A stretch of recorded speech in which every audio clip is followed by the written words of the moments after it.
Hello everybody, it's Ruthie here and I'm going to teach you today how to find and construct the foundational beat of a poem. So we're going to go back to Alfred Noyes' poem, St. George and the Dragon, and we're going to start with the first verse and I'm going to teach you how to count it out. So first I'll read it through and then I'll read it through with an emphasis on the beat. Sir George, he slew the dragon, but he didn't shout hooray. He dumped it in the wagon just to clear the mess away. But the wagoner, he sold it to a showman at the fair. And when St. George was told it, he was almost in despair. Okay, I actually read two verses by accident because I've practically memorized at this point. But we'll start with the first one.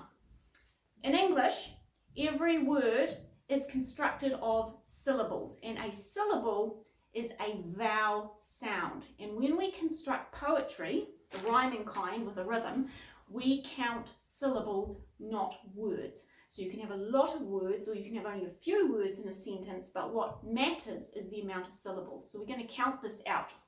Okay, Sir George, he slew the dragon. Okay, so most of these words are one syllable words, but dragon has two syllables in it. So this would go like this.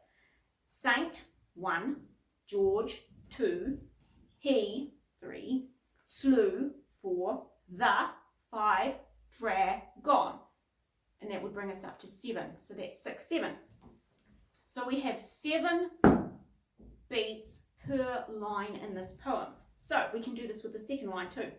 But he didn't shout hooray. Okay, so you see this? This is how you work out the underlying beat of a poem. Now, it doesn't matter how many syllables you put in your poem, it only matters that you are consistent. And again, we're specifically talking about rhyming poems that you find in children's picture books. There are other forms of English poetry, but this is a very specific kind of poetry, and this does require a strong, steady beat, and this is how you develop the strong, steady beat. There are 2 ways to construct these, 2 basic ways. One is you have exactly the same number of syllables per line in the poem, which is what we have in this poem. But if you go across to my blog post and read my accompanying essay with this video, you will find I also talk about Annabel Lee by Poe, and that's an interesting poem because it's constructed with a different count per line, but an overall pattern emerges. And what you'll also notice with that poem, if you count it out, is sometimes the beat adjusts by about 1, sometimes it's a little bit over and it's a little bit under. That is all right, provided you're definitely falling within a consistent range. But what I would recommend, if you're starting off writing this kind of poetry, aim for as tight a construction as possible, because you can always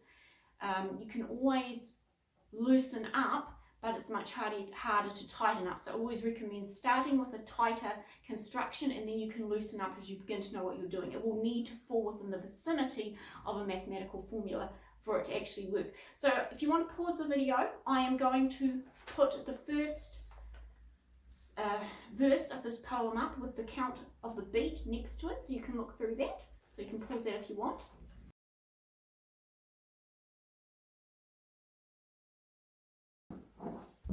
Okay, so we know what we're doing.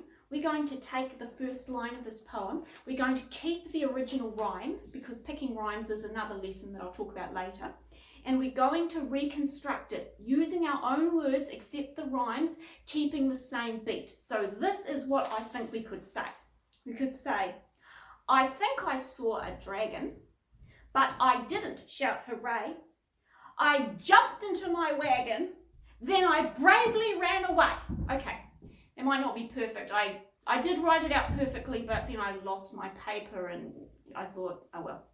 So the point is, it doesn't have to be perfect. The point is, take the original rhymes from the first line, which are dragon, hooray, dragon, away. No, excuse me, dragon, hooray, wagon, away.